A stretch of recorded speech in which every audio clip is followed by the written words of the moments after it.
Hey people, this is Drew from Smash Customs. I am a technician here. 69 Charger SE, because of my uncle. When I was growing up, I had one and put me back in my seat when I was 10 years old. Just the raw horsepower. I've been a fan of Mopar ever since. I have many. I gotta say the most passionate build, most passionate would be my 84 D150 I did. 2.5 years, build that one. Ground up, cost me about 21 grand to do. It's been part of the family, just the love, passion for cars, automotive. It goes back to my childhood as well. When I go over to my grandparents' house, my grandpa, my uncles, just start the old muscle cars up and just feel that rumble standing next to them, smell the octane. Just once it's in your system, it's in your system. Family. I have a 5-year-old son, autistic. Truckee is an 86 Dodge D150, short wheelbase, Aussie rear end. I got a built 318 Magnum engine going in it. Soon I'm gonna buy a Fi-Tech for it, put it in there. I'm gonna fix it up and make it look kind of like a Hot Wheels truck instead of Truckee on the side of it. Paint it white, orange, and blue. Because he's more leaning to, my poor kid, he's got like over 250 Matchbox cars. And Hot Wheels is one of his big things. He loves Transformers. He loves Bumblebee. But I ain't painting that truck yellow. I ain't driving around in a big old yellow turd. That would be my uncle's cars. Pretty much. My uncle's, my grandpa had a Tempest. My uncle's had a Camaro. So I guess old school Camaros. I can remember as early back as about 8-10 years old, me and my brother working on a 78 Chevy C10 4x4, pulling transmission out. Got a tranny from the junkyard and I was helping him. We replaced the internals in it. Right now, I could say the current one would be a 93 Defender. I could go with that. That would be the most taxing build right now. But ironic. I've got a 93 Defender. Yeah. Curiosity, isn't it? Want to know. Couple of things. Knowledge is key. Knowledge is key. This job is not a whim, hey, I'm gonna try this and blah, blah, blah. You gotta have a passion for it. If you're trying to get into this type of profession, your best thing is to find an older mechanic. Someone that's got the years and the patience to teach somebody to do it the correct way. Fix it right the first time. Not some shade tree YouTube, look at me, I can do it thing. Too many people nowadays, they go to YouTube, which YouTube is a helpful tool in a lot of things. But for, your normal desk person or mom with 3 children that don't know how to fix anything, they ain't ever worked on a car before, going to YouTube, you can get the gist of it.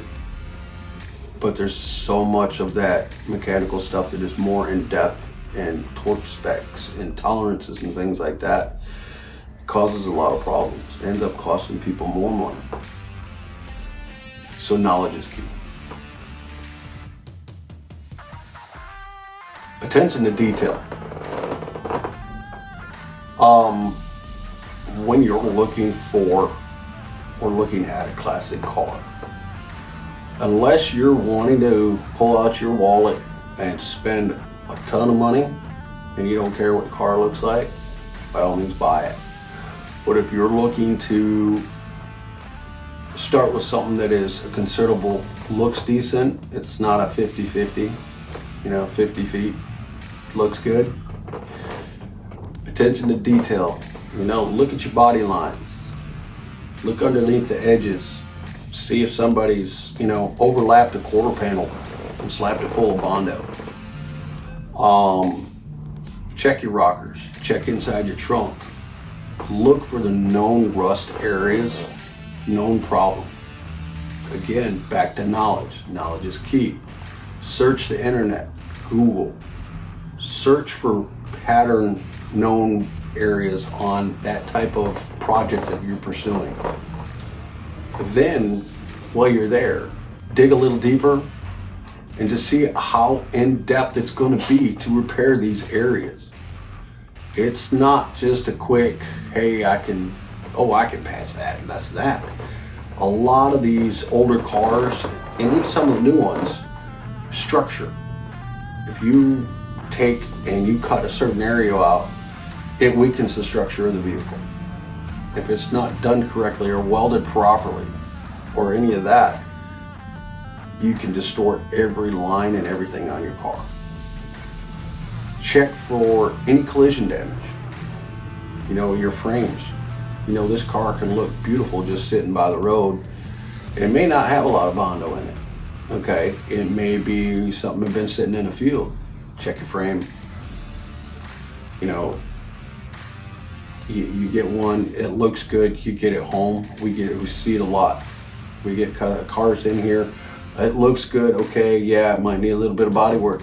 Once you start tearing into that vehicle and tearing it apart, you've got where body mounts have rotted out the carriage, the supports.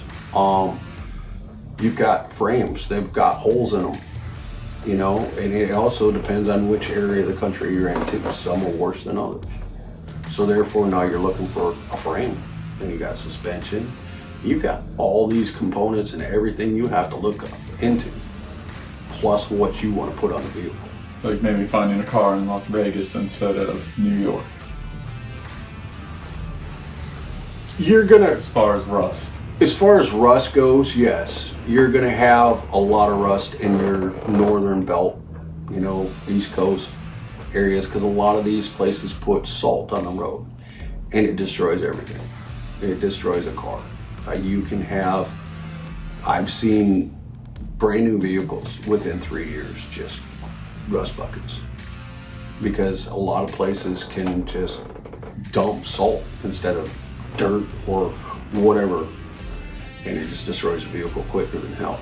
So therefore, if you're looking in them areas, inspect it really, really good. Inspect it really good. Florida, Georgia, you're out west, Mexico, or not Mexico, but New Mexico, Texas, Las Vegas, Arizona, California, lower California, not northern California because they got snow and all that stuff up there too. But look in those places for a good, viable car. There's, on the internet, there's a junkyard out in Arizona, there's one in Texas, something Valley. They've got hundreds and hundreds of cars. A lot of the older vehicles, all you need is a bill of sale on a lot of them, and you can obtain a title. So some of the junkyard salvage yards can work with you on a vehicle like that. Other ones, you can use them for parts cars. They're good for parts, unless somebody's really maintaining it and it's been a garage kept vehicle. Character and integrity. Character and integrity. The two big things in the industry. You need to trust the person that's working on your car. You need to trust the person that's buying your car. Everything. If you don't have a good character, then you're not gonna last very long. One, for the simple fact is, you don't give a crap what kind of work you put out. If you have a good character, you're always going to keep achieving every day for success. You're going to take pride in your work, not ego, pride. You're going to want to put that out, and that will come back at you. What you put out is what you get. Bye, everybody. Come check us out on Instagram, Facebook, Twitter, and any other site you can see us on. We'd love to have you stop by, check us out, do a walkthrough, give us a call. We'd love to have you. Thank you. Hey guys, Dustin here at Smash Customs. You guys just heard from Drew, one of my lead technicians in the shop as a mechanic. Want to tell you guys something awesome. Today's video is sponsored by INX Laboratories here in Claremont, Florida. They do a wide range of testings, from testing cannabinoids with medical marijuana and hemp-derived products. They also do home indoor quality testing, which is really awesome for here in Florida. For whenever a hurricane comes through, you can test your house if you have any water damage, mold, any types of spores. Also, something I use here at Smash Customs for old cars. Find out if old cars have mold in them and different things. Sometimes you can't figure out why your car smells. Is it a dead animal? Is it possibly mold in there? You can buy one of their home test kits to solve a lot of that stuff, or help you solve a lot of that stuff along your way. They do awesome work down there, all types of testings. Check them out in the link right here. Have a good day, guys, and thank you to INX Laboratories for sponsoring this video.